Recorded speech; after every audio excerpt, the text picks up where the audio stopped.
Hello, everyone. Welcome back to another episode of The Casual Criminalist with me, your host, Simon. I'm here, one of my writers. In this case, Dave has put me together a script. This one he did very quickly.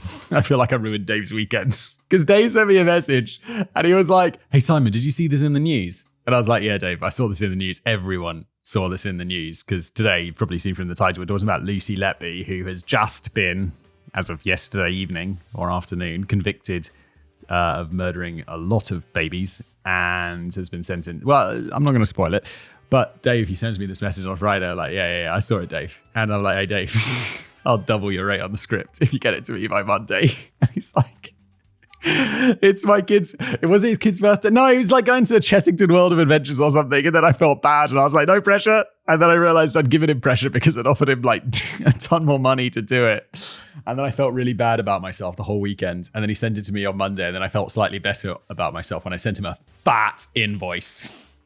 I mean, the other way around. He sent me a fat invoice and I sent him a fat amount of money, which made me feel better about myself, but not much better because I'm sorry, Dave. I'm sorry. Anyway, yes, that's a very long way of saying that this is all about Lucy Letby, who, as I said yesterday, this trial just concluded and sentencing just happened. So we're bringing you not breaking news. This will probably come out on like Friday because obviously these take a while to edit. I've also ruined Jen's having some help from a dude called Chris. Hello, Chris. He's probably editing this episode. It's like, Chris, I need this by Friday, Chris. It will be done, my lord.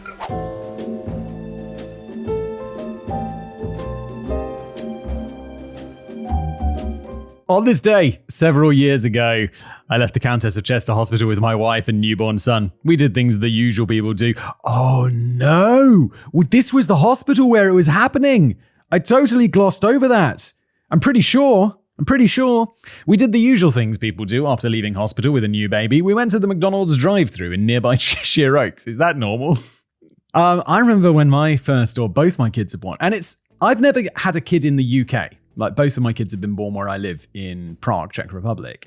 And in the UK, you go into hospital, you have a baby, and then you go home, right? You don't spend time in hospital. Here, you'll spend like 3 or 4 days in hospital. Like, I think both times my wife gave birth, no complications, nothing like that. And she stayed in hospital for 3 nights afterwards. And the nurses, they like make sure that the baby's being fed correctly. They make sure that, there's enough milk and all of this stuff and like that everything's all right. And then they run all these tests and they make sure that the baby can like see and hear properly and all that stuff. And then like 4 days later, they send you home.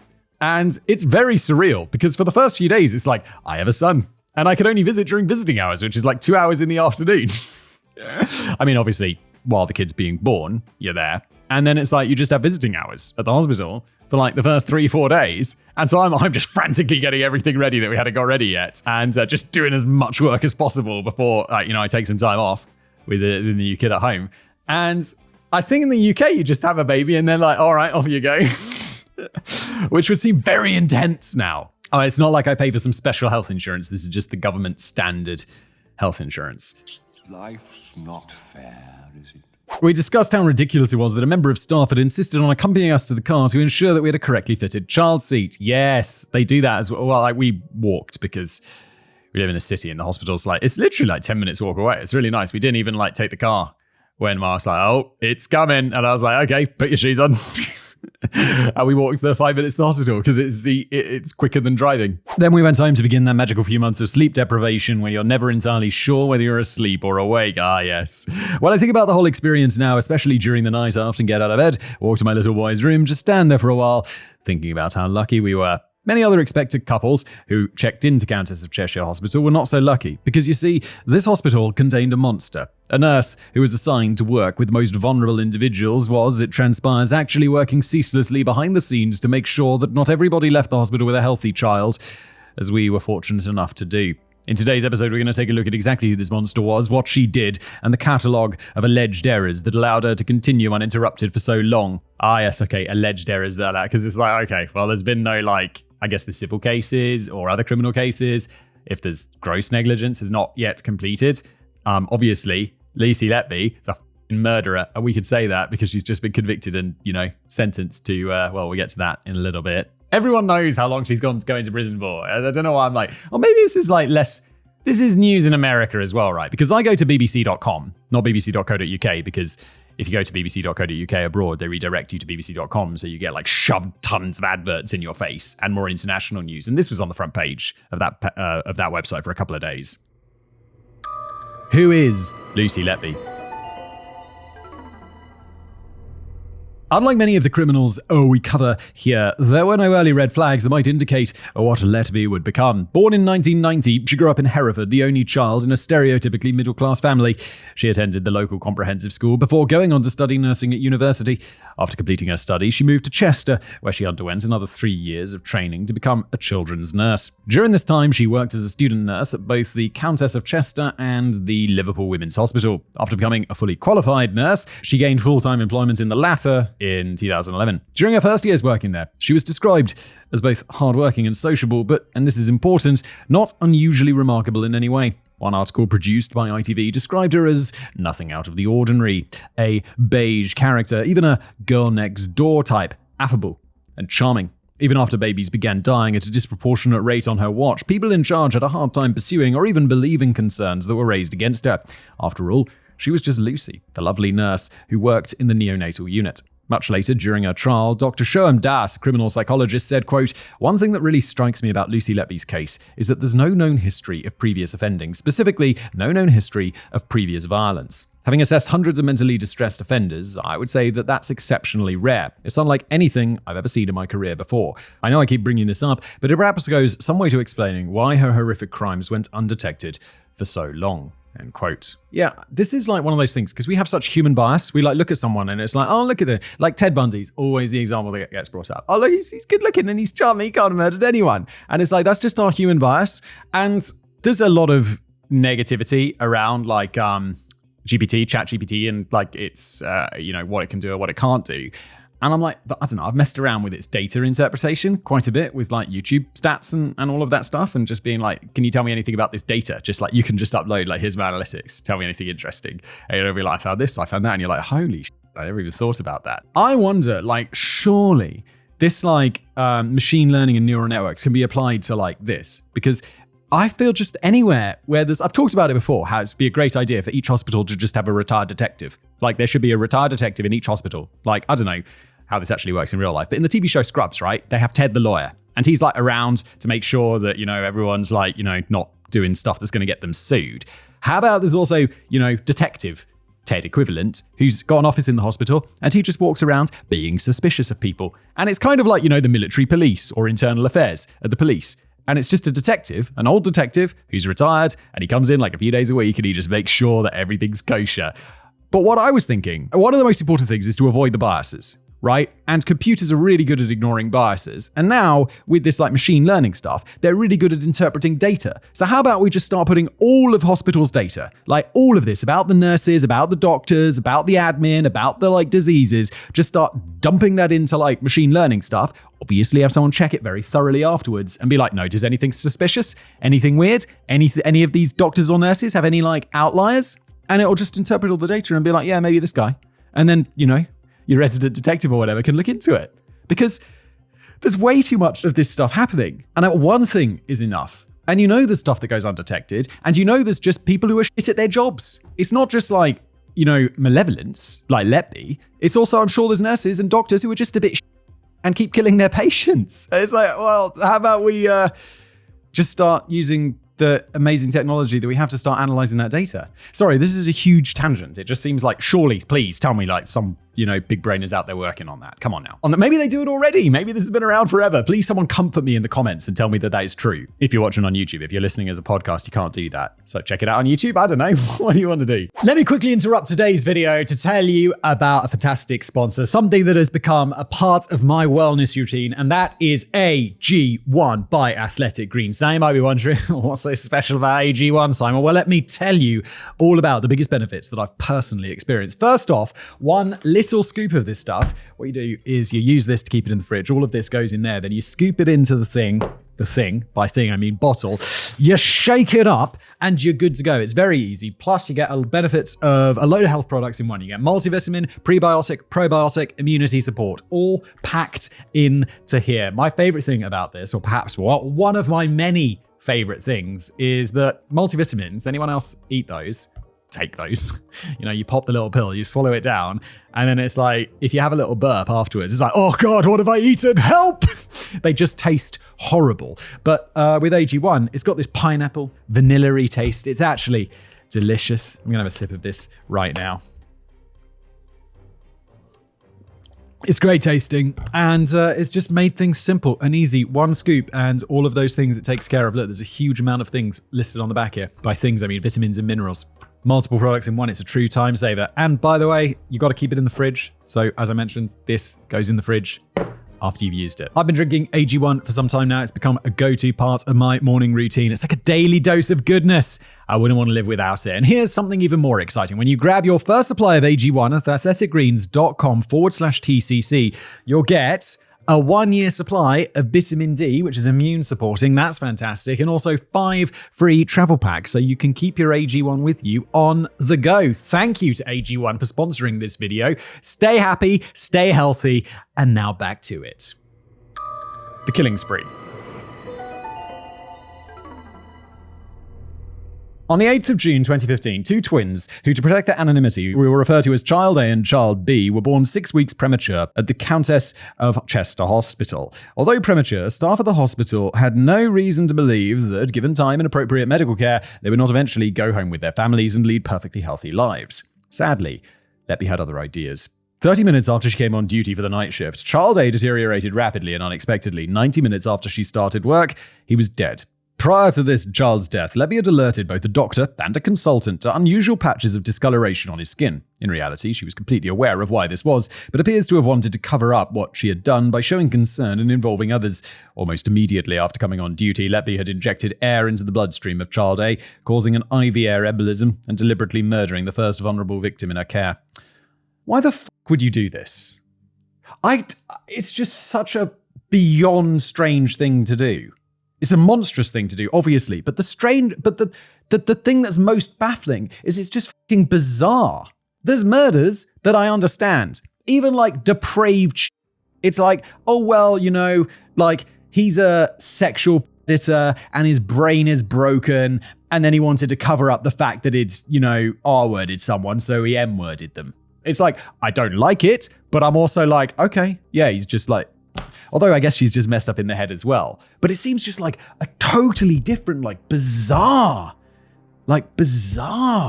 After going off shift, she sent the following message to a colleague. Dad was on the floor crying, saying, please don't take our baby away when I took him to the mortuary. It's just heartbreaking. It was the hardest thing I've ever had to do. What the man? What is going on? Although you might think sending such a message is not particularly unusual, she did something else as well, something that she did almost every time she took a life. She repeatedly searched on Facebook for the parents of Child A. It was later claimed that she did this as some sort of perverse attempt to fully experience what she had done, almost as if she was thriving on the grief of those left behind. Your brain is so... What the f*** happened to you? Understandably, the parents of Child A were utterly crushed, but they still had a surviving child, and at least... Oh God, don't tell me.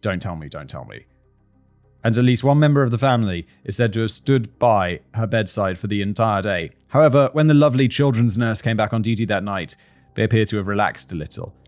I imagine that they'll regret this relaxation for the rest of their lives. 28 hours after murdering Child A, Letby injected Child B with air. This time, she was not so lucky. The alarm was sounded, and after being resuscitated, a second victim would make a full recovery. Oh, thank God. Now, you might think that if one baby died on your watch and the second baby died nearly the next day, you might want to take a break, or at the very least, take on alternative or lighter duties for a bit, but not Letby. So I think it's not like, okay, but also you're a nurse, you're going to lose people, and I think some people would react like, I need to take some off. I don't think I'd react that way.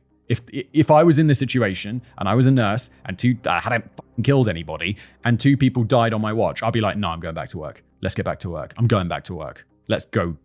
Sign me up. I just want to get back into it and make good. 3 days after her first murder, she sent a text message to her manager asking to pick up extra shifts. From a confidence point of view, I need to take an ITU baby soon. X. Okay, so I guess this is some talk. Was there an X there? Is she signing off with a kiss? That's weird. I don't know what that means. But obviously she wants more work. I don't think that's super weird because I just explained, I'd also be I just need to work. On the 14th of June, she had another text message conversation with a colleague, during which time she sent the following message. I just keep thinking about Monday, death of Child A. I feel like I need to be in room to overcome it, to get the image out of my head. It probably sounds odd, but it's how I feel. Less than 10 minutes after this conversation reached its conclusion, another alarm sounded within the hospital. Despite not being the designated nurse, Letby was discovered standing over the monitoring equipment for Child C. Tragically, Child C would also die. The cause? Air injected into his stomach by Letby. Just 8 days later, on June the 22nd, she would strike again. Using the same method that had proved so effective with Child A, Letby injected air into the bloodstream of a baby girl. Once again, the alarm was sounded as Child D collapsed. Although she would make a brief recovery, she collapsed twice more, with the last incident being fatal. Other medical professionals who attended during the resuscitation attempts noticed the same patches of skin discoloration that appeared on Child A, but failed to link the two cases. This is the sort of thing that I imagined, like if that's being plugged into your big machine learning AI bot, it'd be like, blip, blip, blip, blip, blip. Interesting. Patchy skin, huh? And then it would look in its giant medical brain and be like, patchy skin, related to this, same nurse. Alarm bells. Then they're called Detective Ted. And be like, yo, detective, have a look. In a further attempt to garner sympathy from her colleagues as well as to cover up her abhorrent acts, Letby sent the following message the very next day, quote, "On a day-to-day basis, it's an incredible job with so many positives, but sometimes I think, how do such sick babies get through and others just die so suddenly unexpectedly? Guess it's how it's meant to be. I think there is an element of fate involved. There is a reason for everything." At this point, you might reasonably be wondering, why has nobody noticed all these strange deaths? Well, as it turns out, people had noticed. Shortly after the death of Child D, Dr. Stephen Breary, the head consultant in the neonatal unit, carried out a review of the 3 unusual deaths in June. As part of his findings, he informed Alison Kelly, the director of nursing and deputy chief executive, that Letby was the only nurse on duty during each of the deaths. Okay. There better be a big old investigation right now. Not only does it appear that his concerns were dismissed, he has since told the BBC Panorama that it seemed like the hospital was looking for any way out that would not involve the police. When asked, that is not cool. That is not okay. Look, this is why you need that detective in the hospital, because someone should be reporting on this. Okay, the doctor's going to be like, don't make the hospital look bad, and the detective should be like, I don't give a shit. Like, that's not my job. I don't care. Like, the worse my hospital looks, the better it looks like I'm doing my job, so let's go. There's too many conflict of interests. There's too much mess going on. This needs to be, I'm sure they have ways to combat this, but it just doesn't seem like they're doing a very good job of it. When asked if he believed there had been a cover-up, he responded by saying, I don't know how you define a cover-up, but to us, the evidence in front of us was quite clear. It felt like they'd tried to engineer a narrative, some way out which didn't involve the police. If you want to call that a cover-up, then that's a cover-up. He'd go on to say, it's something that nobody really wants to consider, that a member of staff might be harming the babies under their care. Some of the babies didn't respond to resuscitation as we would have expected. In those cases, babies would usually regain a normal heart rate and improve breathing, but that didn't happen in these cases, as we'd expect, which was unusual. It was quite surreal because as a group, our concerns were rising. There was no communication from senior managers in the trust. The trust is like the group of hospitals. They have like these primary care trusts, PCT, something like that. Like my family work in medicine, or they did, or they do, like some of them. And so I have like vague ideas of how this works from like dinner conversations.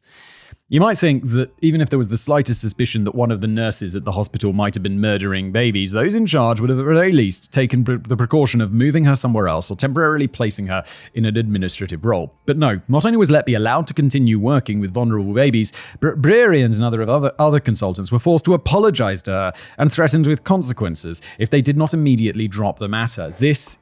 Where is the accountability? Where is the non-biased person who looks at this objectively and is like, no, there's something up here. They shouldn't be apologizing. This should be looked into more thoroughly. I don't understand how this is not something that's up. There's a brilliant book that I've mentioned many times, maybe not on this show, called Black Box Thinking, by an author whose name I don't remember, Matthew something or other. And he talks about how the airline industry solved this problem. They're like, yo, you can report on anything. I think it's like within the first 24 hours. Like if you do something wrong, like you're like, oh yeah, I just forgot to put down the landing gear. Like some absurd thing. If you say that within 24 hours, they're like, cool, no problem. Thank you for reporting it. We're going to work out what went wrong. And because you reported it, it's like, obviously, you're a competent pilot. You got a pilot's license. You just forgot to put down the landing gear. Obviously, something happened. And it's always like, oh, they were distracted by this. This happened that led to this, that led to that. And there's always a reason. And then they fix the problem. And in that book, Black Box Thinking, he was talking about this and calling for this. And it still seems to not be properly implemented, which is bizarre. Unfortunately for Letby's future victims, they capitulated, and she received the following letter. Dear Lucy, would like to apologize for any inappropriate comments that may have been made during this difficult period. We're very sorry for the stress and upset that you have experienced in the last year. Please be reassured that patient safety has been our absolute priority during this difficult time. While I'm sure that everybody involved will forever wish that they'd pursued the matter, had they tried a little harder, then several lives would have been spared. Perhaps more concerningly, had Letby simply stopped at this point, there is an extremely high likelihood that she would have never been caught. That's just terrifying. Because think of the stats on crimes, and think of the stats in medicine, and think how many times this could have possibly happened, and people have just gotten away with it, and continue to get away with it. I don't know what the solution is. I don't know if it's like my stupid idea of putting a retired detective in hospitals, but something has to be done. Presumably brimming with confidence after having gotten away with no fewer than 3 murders, Letby still decided to take a short break. However, on the 3rd of August 2015, she struck again. Child E was born several weeks premature, along with his twin brother, Child F, and weighed less than 1.4 kilograms, or 3 pounds. In a heartbreaking twist of fate, his mother very nearly caught Letby in the act. When dropping off expressed breast milk for her twins, she came across the nurse standing with her baby. Her young boy had fresh blood around his mouth and appeared to be in extreme distress. When she asked what was wrong with him, Letby said that the blood was just a result of his feeding tube rubbing against his throat, and she shouldn't worry about it. Unfortunately, she took her word for it, as well as her advice to take the opportunity to get some rest. After all, they'd be leaving for a different hospital the next day because both babies were making such remarkable progress. 2 hours after that, the doctors were fighting to save Child E. This tiny, premature baby had lost about a quarter of the blood in his body. Shortly after 1 a.m., doctors would lose the fight, and he'd slip away. The bleed that has taken his life was the direct result of Letby roughly interfering with the feeding tube at his nose. I don't like this. So devastated was the mother by her loss that she allowed the murderer to wash her deceased child before taking it down to the morgue. Next, Letby turned to the other twin, Child F, this time presumably in an attempt to prevent a pattern from emerging. She attempted a different strategy. Shortly after Child F was born, he was prescribed a tiny amount of insulin to help regulate his blood sugar levels. This provided Letby with an excellent opportunity. She laced his fluid bag with a huge overdose of insulin and also added some to the replacement bag that would be given to the child later. These combined doses would have undoubtedly been enough to kill him. Fortunately, when it became obvious that this next baby was in trouble, doctors swapped the fluid bags. When it made no difference, they removed them entirely. Once insulin was no longer entering the child's body at an alarming rate, he began to recover quickly. Later tests showed that Child F had extremely high insulin levels, along with very low C-peptide levels in the blood. It was conclusive proof that someone had given him a large unprescribed dose of insulin and that a poisoner was at work. In an oversight, the magnitude of which is difficult to describe using only words, when these test results came back to the ward a couple of weeks later, doctors did not immediately register the significance and the murderer was still permitted to remain at large. So how can this possibly have happened? According to an article in The Guardian, to quote, one senior doctor who analysed Letby's victims said they were selected carefully, not chosen at random. Almost all had other vulnerabilities, such as extreme prematurity or inherited conditions that gave her plausible deniability when they died. Deaths on the unit, although rare, were described by doctors as expected and explainable. Baby's very presence on the neonatal unit meant that they were incredibly fragile, and Letby's victims were often the most vulnerable of these. The majority required round-the-clock intensive care treatment rather than just needing feeding and monitoring. The quote ends. Even so, if we take into account that several senior doctors were already incredibly suspicious, it seems implausible that nobody would have connected these events. Between September 2015 and June 2016, Letby would murder, or attempt to murder, another 10 babies, mostly by injecting air into the bloodstream or stomachs. On the 24th of June, Dr. Breary contacted the hospital's duty executive, Karen Rees, insisting that Letby must immediately be removed from the ward. Good for you, Dr. Breary. Even with the mountain of evidence now stacked against the nurse, Rees insisted that she was safe to work and would take personal responsibility for any more mysterious deaths that occurred. It appears that Breary was not going to take no for an answer this time because she was finally moved to a clerical role within the hospital. Wow. And that's his boss, right? Who was this? The duty executive? So that's Breary's boss. And he's like, no, I'm pushing this issue. I'm fucking pushing this issue. Legend. Is this the guy I saw interviewed? There was a guy interviewed by BBC or something, and he was just talking about it, and it was just like, holy shit. Like, this whole interview was just like, I'll see if I can find it and put a link in the description or something, but it's like, it's just chilling. Unfortunately, This clerical role was in the Risk and Patient Safety Office, where she not only had access to sensitive documents from the neonatal ward, but was also working in close proximity with senior managers whose job it would have been to investigate her. How about no senior managers? Where's Detective Ted? Senior managers investigating it. How about you let them manage, and instead of that, have a guy who's actually good at investigating death in there? Later that same year, the Countess of Chester Hospital stopped accepting babies born before 32 weeks of pregnancy were up. This was apparently partially due to the increase in infant mortality rates. An independent review was carried out by the Royal College of Paediatricians and Child Health, along with the Royal College of Nursing, but this review was unable to pinpoint one single cause for the increase in mortality rates. In 2017, the hospital finally contacted the police. In a statement, they said this was to seek assurances that enable us to rule out unnatural causes of death. On the 3rd of July 2018, 1 year after the police investigation began, Letby was arrested on suspicion of murdering 8 babies and attempting to murder a further 6. So what finally got her arrested? The investigation. Once the police became involved, perhaps because they were not protecting their own interests, the evidence against her, yes, exactly, thank you. When the police searched her property, they came across a number of interesting things. In a bag under her bed, she had many of the handover sheets related to her victims. For those of you who don't know, and I certainly didn't, handover sheets contain confidential information about patients that are given to nurses at the start of every shift. Okay, didn't know that, it's good to know. These documents are not supposed to leave the hospital. In all, she had stolen 21 of these documents, along with the results of a blood test from one of her victims. In addition to these, she had, in a special box that she had decorated with roses, a further 99 such handover sheets relating to different babies that she'd treated all the way back to when she was a student. Further searching reveals handwritten resuscitation notes on many of her victims, along with a diary, which, among other things, contained a message that read, "I don't deserve to live. I killed them on purpose because I'm not good enough to care for them. And I am a horrible, evil person. And in capital letters, I am evil. I did this." Oh boy, don't write down your crimes. But perhaps the most despicable thing that she had kept was found, I don't want to know, Dave, was found by police officers who examined her mobile phone. Apart from discovering that she'd repeatedly searched for the parents of her victims on social media, including on Christmas Day, she'd taken a photograph of a condolence card that she'd sent the parents of one of the victims. It simply read, "Sorry I couldn't be there to say goodbye."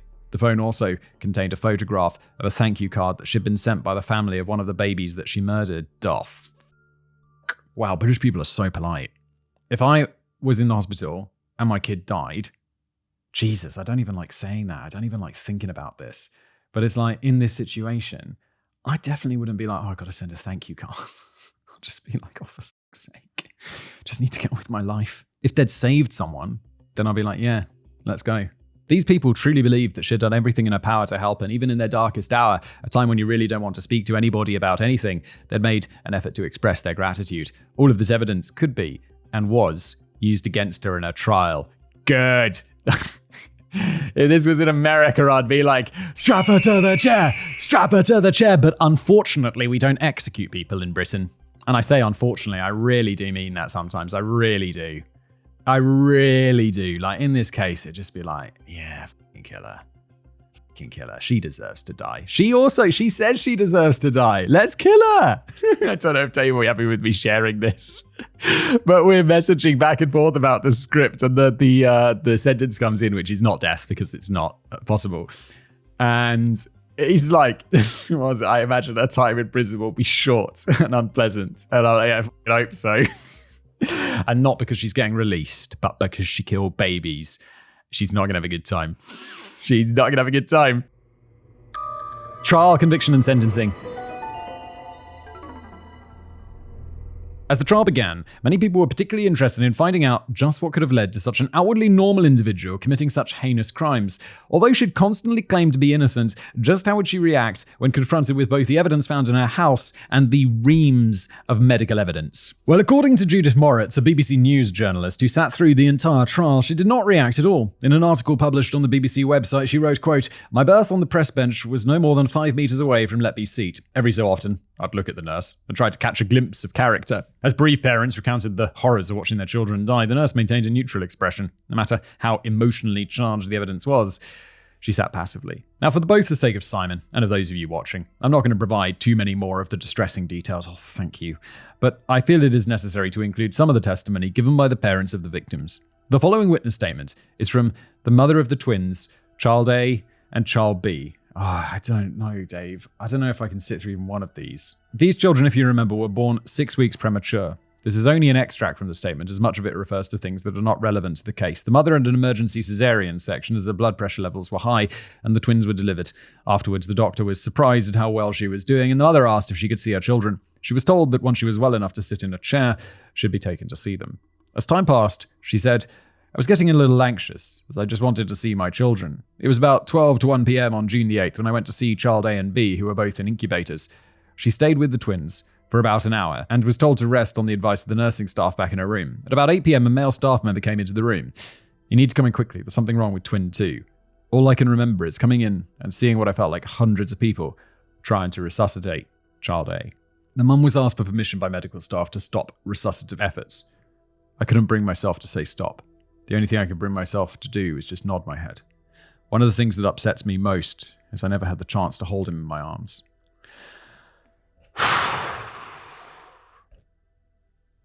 After saying goodbyes to Child A, upon her return, she was asked if she wanted to hold Child B, who couldn't be out of the incubator for a prolonged period of time. I felt joy and sadness at the same time. End quote.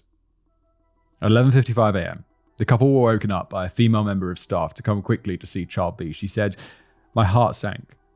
Not my baby. Not again."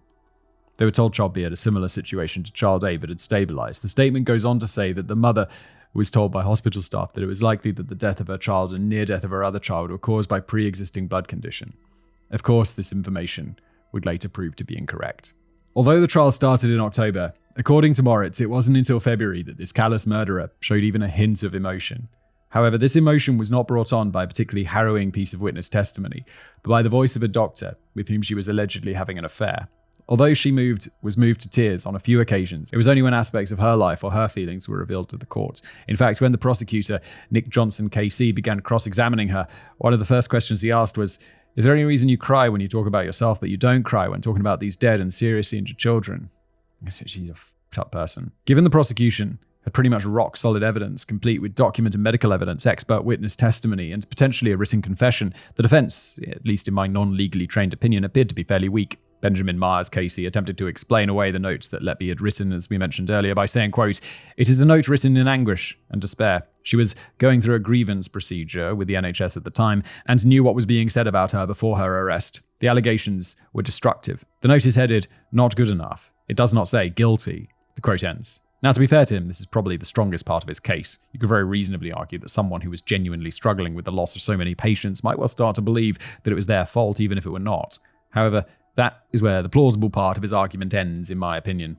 Okay, it's not a bad way to spin it, but come on, please. As for how the defense explained away the substantial body of other evidence, Myers appeared to fall back on one of the oldest get-out-of-jail-free gambits of all time. It was a massive coincidence. Letby being present during every incident, a coincidence. Letby quite literally being caught in the act, a coincidence. The fact that after Letby was removed from the neonatal wards, these inexplicable deaths stopped, and since then there have only been 1 or 2 premature baby deaths, a coincidence.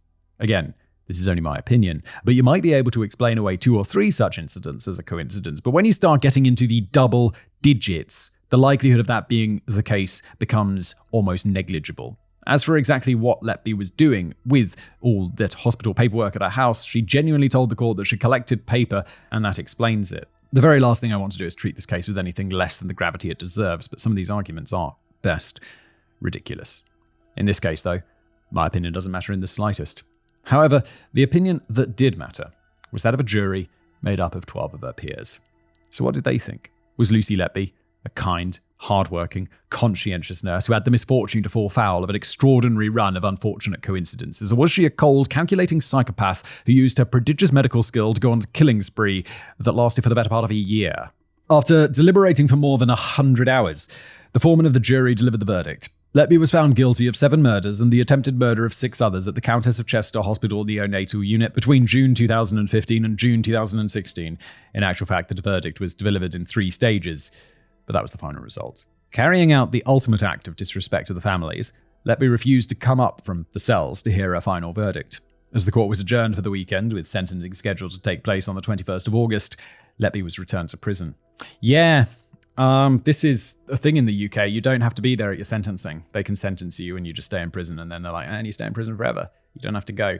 And the PM, I think this weekend said that after this said they're planning to change the law. So you do have to be there for your sentencing, which I think is nice. I imagine that forefront in her mind were the words of the prosecutor during his final speech to the court. During the summing up, he requested that due to the severity of the offences, the early release option for life sentences be removed and that Letby spend the rest of her natural life behind bars, which is incredibly unusual. This happens like a couple of times a year, maybe, that people get what we call a whole life order or a whole life sentence, where they're like life without parole, I think is what Americans call it. It's very rare. On the day of sentencing, Letby once again refused to attend court. The judge's sentencing remarks were lengthy, but I've included a few key points. Quote, "The defendant, Lucy Letby, has refused to attend court for this sentence hearing. Accordingly, I have sentenced her in her absence. I shall deliver the sentencing remarks as if she was present to hear them, and I direct that she is provided with a transcript of my remarks and copies of the victim personal statements read to the court. You acted in a way that was completely contrary to the normal human instincts of nurturing and caring for babies, and in gross breach of the trust that all citizens place in those who work in the medical and caring professions. The babies you harmed were born prematurely, and some were at risk of not surviving, but in each case, you deliberately harmed them, intending to kill them. In your evidence, you said that hurting a baby is completely against everything that being a nurse is, as indeed it should be. You also claimed you never did anything that was meant to hurt a baby, and only ever did your best to care for them. That was but one of the many lies you were found to have told in this case. It is no part of my function to reach conclusions as to the underlying reason or reasons for your action, nor could I, for they are known only to you. I must pass appropriate sentences according to the law, addressing the seriousness of your offences. Lucy Letby, on each of the 7 offences of murder and the 7 offences of attempted murder, I sentence you to imprisonment for life. Because the seriousness of your offences is exceptionally high, I direct that the early release provisions do not apply. The order of the court, therefore, is a whole life order on each and every offence, and you will spend the rest of your life in prison." And so that ends the story of Britain's most prolific child killer in legal history. Never again. This happened so recently. It happened so... This feels like one of those historic cases, like you read about, like Shipman. Not historic, but like from when I was a boy. And this is like 2016. It's like I was an adult man. I remember 2016. Like properly. And this was happening. And it's one of the worst ever. This needs to change. Never again will she be in a position from which she can hurt another child. However, there are a few questions that remain. Arguably, the most important question is how. How was this allowed to happen? How is it that 7 experienced and well-respected consultants were ignored, brushed off, and eventually threatened with a referral to the General Medical Council when they raised concerns about the conduct of a nurse? I've given this matter serious consideration and I've arrived at 2 conclusions. Firstly, and most concerningly, the management of the Countess of Chester Hospital during this period was deeply flawed, bordering on negligence, in Dave's opinion, and possibly my opinion as well. There is no simple way that so many babies should have been able to die unexpectedly without a proper, thorough investigation being carried out. Even if suspicions had been raised by another nurse or even a member of the public, it should have been thoroughly looked into. The hospital has claimed that new systems are in place and better lines of communication have been established between doctors and managerial staff, but I imagine that this is of very little comfort to the families of the victims. Show me those systems. I want more information. Secondly, no matter what else she might be, Letby is akin to something of an evil genius. I don't like using that word. Genius is positive. Even like evil genius has positive connotation. She's not an evil genius. She is deceptive. She's good at deception. That's it. That doesn't require genius. It's just lying. It requires acting. She deceived her family, her friends, her colleagues, her superiors. There is no doubt in my mind that the main reason she was able to get away with it for so long is that everybody fell for her perfectly crafted persona. Yeah, it's not genius, it's acting. Nobody likes to admit that they were wrong about somebody, and she was such a good actor that the idea of lovely Nurse Lucy being a baby-murdering serial killer was so unpleasant for those that knew her that they began, perhaps even subconsciously, to refuse to see evidence that should have been obvious. As I said earlier, if she had stopped after the 3rd murder, she would probably still be at large to this day. It really does make you wonder how many people People who were perhaps a little more careful have completely gotten away with similar crimes in the past. And that is exactly why we need to have something impartial, something that isn't fooled by people who can wear a mask and just looks at the data. That's where I'm ending today's episode. Thanks for being here.